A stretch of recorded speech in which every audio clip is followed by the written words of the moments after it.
Leitura do livro Aveluz, João Nunes Maia pelo Espírito Shaolin.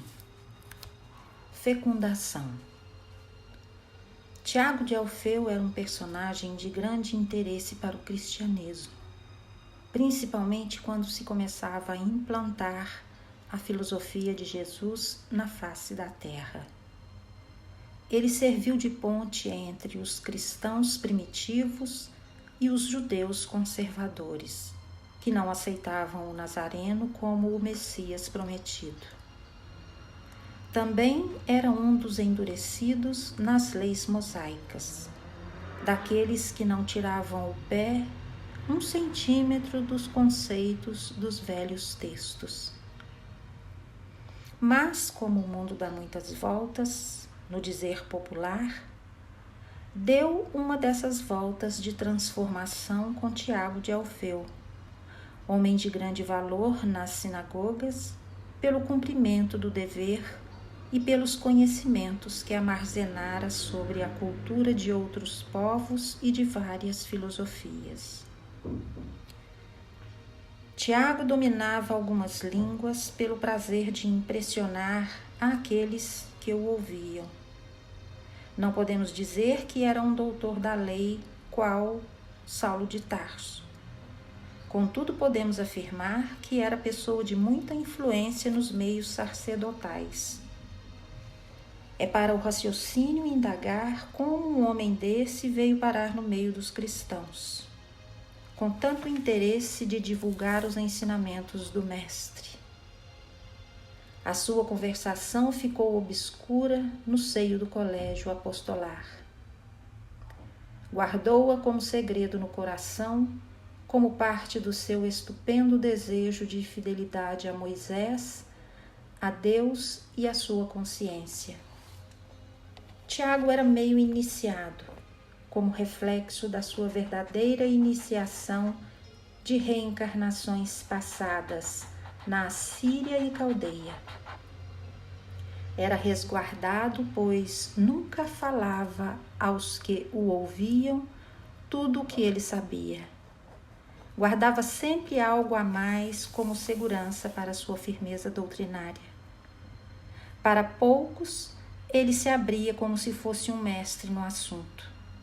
Por várias vezes quiseram lhe conferir a responsabilidade de doutor. Porém, Tiago ameaçava abandonar os serviços nas sinagogas se isso acontecesse. Uma voz lhe falava no imo da alma, que não era chegada a hora, e ele obedecia. Ouvia muito falar de Cristo, de seus prodígios, de sua doutrina e do seu amor às criaturas. Pensou muito no assunto. Nas suas orações, pediu intensamente que lhe fosse dado conhecer esse Cristo, se ele fosse realmente o verdadeiro. Tiago de Alfeu tinha um dom extraordinário. De vez em quando ouvia vozes na nave da sinagoga, quando meditava sobre as coisas divinas e sentia que era a fala de Moisés ou de um seu enviado. Não obstante, a ninguém contava sobre isso. Em uma tarde de grande movimentação religiosa em Jerusalém, sentiu vontade de orar e o fez com humildade, a Deus e a Moisés, aos céus e aos anjos. Daí a pouco, correu um leve vento desalinhando os seus bem postos cabelos e ele sentiu na espinha um frio cuja procedência não pôde constatar. Sua mente abriu-se como que por encanto, e a sua visão da igreja e do exterior dela não requeria seus olhos físicos. Mesmo assim, ele abriu os olhos de mansinho e o que viu? Em meio a uma fumaça aparentando gelo, abriu-se uma espécie de cortina cor de mármore. Dentro, Tiago viu um personagem que reconheceu por intuição: Moisés. Sorriu à aparição e falou para o discípulo sincero: Tiago, não negues aquele que te chamar para a renovação doutrinária. Serás um elo no mundo, ligando-me a ele, do velho para o novo, de quem está morrendo para quem começa a viver, da visão difícil para um esplendor de luzes nunca antes percebido na terra. Esse a quem me refiro é o Cristo que os profetas anunciaram e a quem eu mesmo percebi nos meus velhos pergaminhos. Ele já está na terra, por misericórdia de Deus. E para que não duvides do que falo, eis, sê feliz. Com a destra, abriu novamente outra cortina de luz e Tiago viu Jesus sorrindo para ele e dizendo: Vem a mim, que te farei meu discípulo, para que tenhas redobrado a fé em Deus e na vida, em ti e no próximo. Esse foi o modo pelo qual Tiago entrou nas hostes do cristianismo, sem que pudesse deixar de uma vez as leis mosaicas, conciliando uma com a outra, na certeza de que o Cristo era complemento de Moisés, e este era o alicerce de Jesus. Foi um dos que apoiou a ideia de transformar o rancho dos pescadores em igreja, em Betsaida. Conhecendo a história dos profetas, lembrou fortemente de Samuel, que em Ramá fez erguer a casa dos profetas, lugar que reunia todos os iluminados da região sob sua sábia direção. Tiago, chamado menor pela sua estatura, foi grande pela sua eficiência, onde foi chamado a servir. Vemo-lo com seus passos rápidos, indo em direção à igreja dos pescadores. Entrou e logo antes de começar a dissertação do divino amigo, retirou de um alforje de couro alguns escritos e começou a ler no silêncio do coração. Passados alguns minutos, Tadeu deu início aos trabalhos espirituais com uma oração inspirada nos sentimentos. Tiago menor, que já havia buscado inspiração na leitura, procurou olhar para Jesus, que já o fitava com benevolência. O apóstolo entendeu que poderia falar e perguntou: Senhor, posso te pedir que esclareças para nós o que vem a ser, no nosso meio, o trabalho de fecundação? O mestre, compassivo e generoso, explicou: Tiago, a fecundação é um trabalho da natureza que se nos apresenta como o meio mais importante de sermos conduzidos diante dos nossos compromissos, pela oportunidade que recebemos do nosso Pai Celestial. Todos nós nascemos de uma operação endógena fecundada pela inteligência maior, pelas linhas do amor. Como a nossa conversa se estende aos campos do espírito, é bom que entendas em espírito e em verdade, pois as leis são iguais para a fertilidade da matéria e para a fecundação do espírito. A humanidade para nós é uma lavoura imensa, é uma terra exuberante que saiu, como nós outros, das mãos abençoadas de Deus, esperando quem cuide dela, como agricultor que ama seu trabalho. Para isso estamos aqui. Se a inteligência nos faz providenciar meios de irrigação para que não percamos as sementes lançadas ao solo, é razoável que providenciemos métodos mais adequados para que a água visite todas as aberturas da terra onde existam semeaduras, para que nada deixe de crescer nela e para que tenhamos aquilo que esperamos pelos nossos esforços. Se a humanidade é uma grande lavoura, certamente cada criatura passa a ser um pequeno mundo de trabalho com todas as suas características de imensidade. É dessas terras que vamos falar, Tiago. E o Cristo continuou com interesse. O poder das ideias suplanta todas as sementes que por vezes encontras na lavoura da terra. Os pensamentos são sementes divinas na sua essência. Quando eles tomam direção contrária à sua procedência, são alimentados pela ignorância, e o tempo haverá de transformá-los devido aos serviços prestados pelas consequências. No nosso caso, parece que já passamos por elas e procuramos, na intensidade do coração, educar as nossas ideias, escolher as sementes de maior concentração energética e semear com critério no terreno dos corações, de maneira que o respeito seja o controlador de todas as nossas disposições. A propagação não depende de nós. Todo o crescimento se faz pelo poder de Deus. No entanto, a irrigação e os primeiros cuidados são entregues ao agricultor, que nesse caso somos nós. A boa nova que te será entregue se assemelha às sementes escolhidas nos reinos dos anjos, que receberão chuvas onde quer que sejam lançadas, pela vontade de nosso Pai que está nos céus, para que não fique em vão os esforços do semeador.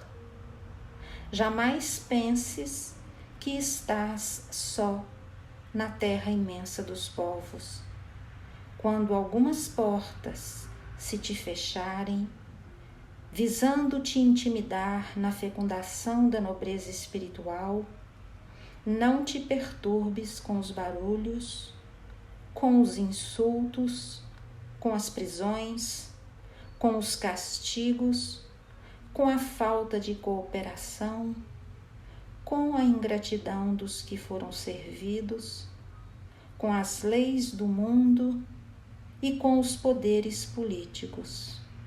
Porque para todos que me escutam foi reservado outro tipo de glória, a de servir por amor. Estabeleceu-se silêncio para que houvesse fertilidade no que foi ouvido pelos discípulos. Tiago Menor se engrandecera com a pergunta feita a Jesus, mas procurava dentro do salão ser o menor de todos, não somente da estatura, como também na humildade. Estava tirando daqueles conceitos a maior riqueza que poderia ter para o seu coração. Era uma semente poderosa que começara a crescer como prodígio naquele instante da semeadura. Jesus deixou o dedo de Deus tocar nas cordas do seu verbo e prosseguiu cordialmente. Tiago, em reino nenhum poderá existir fecundação sem amor. Tudo o que plantas, faze-o com amor, porque Deus completa o que porventura faltar nas nossas deficiências. O Senhor é o dono da grande vinha, que nos pede que estendamos as sementes do bem por toda a parte. E não somente isso, mas que ajudemos os trabalhadores que chegaram primeiro e que se encontram em imenso labor. Mesmo que eles nos estranhem, sejamos compassivos com esses desbravadores das terras inóspitas. Eles merecem a nossa admiração. Não julgues a nenhum deles por usarem antigos métodos de plantio. Às vezes, trabalham em terras diferentes das que suas. Não esqueças o arado do exemplo, antes de vires com as sementes do verbo. Aplica a paciência com o tempo, a esperança como a chuva, pois, se não tiveres bastante vigilância, podem surgir as pragas das exigências e perderes toda a lavoura. Depois de cumprir todos os teus deveres, entrega a plantação para o Senhor, que Ele saberá o que fazer. A propagação da verdade não depende somente dos homens, mas muito mais de Deus. Porém, Ele sabe usar os homens para transmitir as suas leis aos mesmos homens na fecundação do bem maior. Todos se levantaram ao término da conversa e foram saindo 2 a 2, conversando animadamente acerca da propagação do Evangelho em toda a terra, como semente divina. Tiago não falava, mas sua mente em silêncio falava tudo, porque escrevia o que ouviu na noite dentro da consciência, usando os recursos do pensamento. Que Jesus nos abençoe.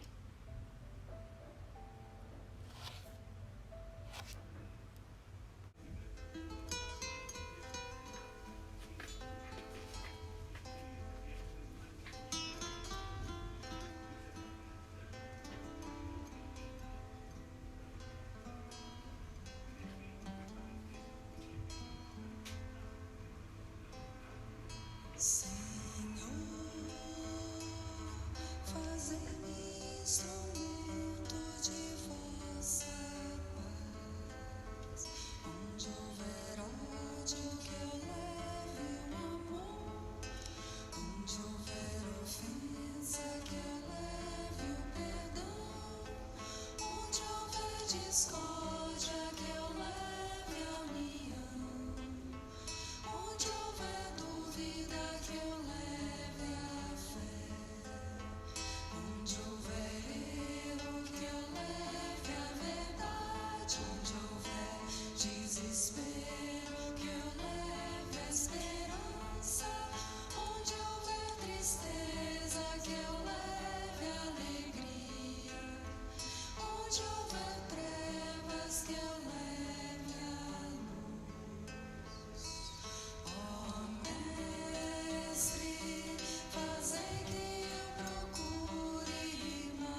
Fonte de vida, que generosa.